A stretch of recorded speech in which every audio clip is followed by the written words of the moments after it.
Hi, everyone, and welcome back to Money Girl's Quick and Dirty Tips for a Richer Life. I'm Laura Adams. Today's show is about 8 of the fastest ways to increase your credit score. Credit scores. They're like report cards for grown-ups. It's a 3-digit grade you get on a scale that ranges from 300 to 850. Your score indicates your credit worthiness to potential lenders, banks, landlords, insurance companies, and even to some employers. I'm sure you know the higher your score, the better. You can get your credit report from each of the 3 major reporting agencies, Equifax, Experian, and TransUnion, for free once a year at annualcreditreport.com. But credit reports don't include your actual credit score. You usually have to pay for those. However, I recently joined Credit Karma at creditkarma.com, where you can actually get it for free. Creditors establish their own guidelines and breakpoints for doling out credit, but here's what credit scores can mean for your personal finances. A credit score in the range of 300 to 580 is a low score. You'll be denied credit or will only be approved for the very highest, most costly interest rates. A score in the range of 581 to 650, you may qualify for credit, but at high rates. From 651 to 710, you'll qualify for credit at moderate interest rates. From 711 to 750, you'll qualify for credit at competitive interest rates. And a score of 751 and up is very good. You'll get the most competitive, lowest interest rates on the market. Someone with a credit score of 550 might be charged an interest rate that's 3 to 4 percentage points higher than someone who scores over 750. That could translate into paying several thousand more dollars in interest for a $20,000 car loan, or over $100,000 extra bucks in interest over the life of a 30-year, $200,000 mortgage. That's serious money you could invest for your retirement instead. So, what's the fastest way to increase your credit score? Unfortunately, there's no one magic trick that can pump up your score by a certain number of points. Everyone's situation is different, and there are just too many variables that come into play. But don't worry, increasing your credit doesn't have to be difficult or take a decade. As long as you don't have serious black marks on your report, like a bankruptcy or foreclosure, you can increase your score in as little as a month or 2 by following these 8 tips.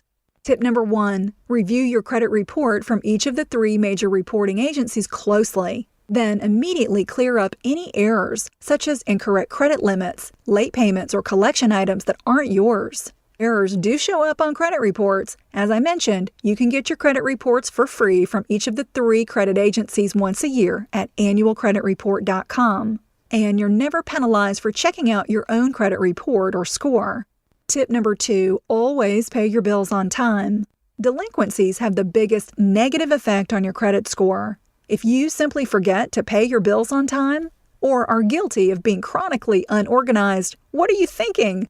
I know a better way. Consider setting your bills up for automatic withdrawal from your checking account. If you have overdue bills, make plans to get them caught up. Did you know that having an account go to a collections agency is a blemish on your credit report that stays there for up to 7 years? Tip number 3, pay down your credit card balances. Reducing your overall debt that's on your credit report is an effective way to jack up your credit score. But if you don't have the funds to do that, consider taking a loan from a family member or friend. That doesn't reduce what you owe, but it does move debt off your credit report and give your credit score a quick boost. Tip number 4, don't close unused credit card accounts. Canceling a card can actually lower your score.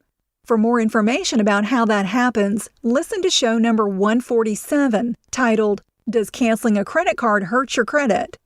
A better strategy is to occasionally use your older credit cards so the issuer doesn't stop reporting your information to the credit bureaus. Having a long credit history helps increase your score, so remember that hanging on to older cards is a good idea.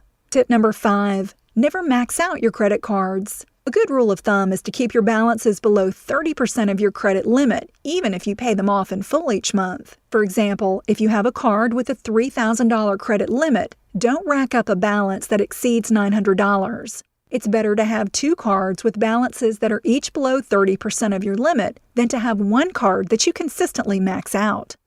Tip number 6, do your loan shopping quickly. Since your credit score gets pulled when you shop for a loan, submit applications to potential lenders within a 2-week period. Having lots of inquiries can decrease your score, but the system won't treat a cluster of credit inquiries for a car loan or home loan, for example, within a short time period unfavorably. Tip number 7. Get a secured credit card. If you have no credit history or a low credit score, a secured card can help you build your credit if it reports information to the credit bureaus. You have to dish out an upfront security deposit of at least a couple $100, which the card issuer holds as collateral. Some secured cards will extend you credit after you show responsible use for a minimum of 6 months. Check out the Public Savings Bank Visa, which is a secured credit card that offers 0% interest on purchases for 6 months with no annual fees. It reports payment history to each of the 3 credit agencies. I'll include a link to the card on the blog at moneygirl.quickanddirtytips.com. Tip number 8. Get a gas store card. Even though you may want to buy more than gas, beer, and snacks on credit, those types of cards can be easier to get than regular credit cards. And if you're trying to establish a credit history, making small monthly charges that you pay off in full and on time each month will work wonders for boosting your credit score quickly. How to improve your credit score is just one of the essential everyday money topics I tackle in my upcoming book, Money Girls: Smart Moves to Grow Rich, that's coming out in September. I just saw the great cover design, which was really exciting. The book is a modern yet common sense approach to take charge of your finances and whip them into shape so you can build wealth. It's loaded with advice and tips about choosing the right bank accounts, setting your financial goals, planning for retirement, buying real estate, paying for education, lowering your taxes, and so much more. If you haven't already subscribed to the podcast, remember that it's free, easy, and doesn't require an iPod. An iTunes subscription allows you to automatically get each new episode as soon as it's published. That way, you'll never miss a show, and you'll get extra free content as we approach my book release date, so don't miss out. Go to iTunes.com, download the free software, search for Money Girl, and hit the subscribe button. Also, stop by and become a fan on the Money Girl Facebook page. You'll get more show information, money tips, financial news, and updates from me. I'm glad you're listening. Cha-ching! That's all for now, courtesy of Money Girl, your guide to a richer life.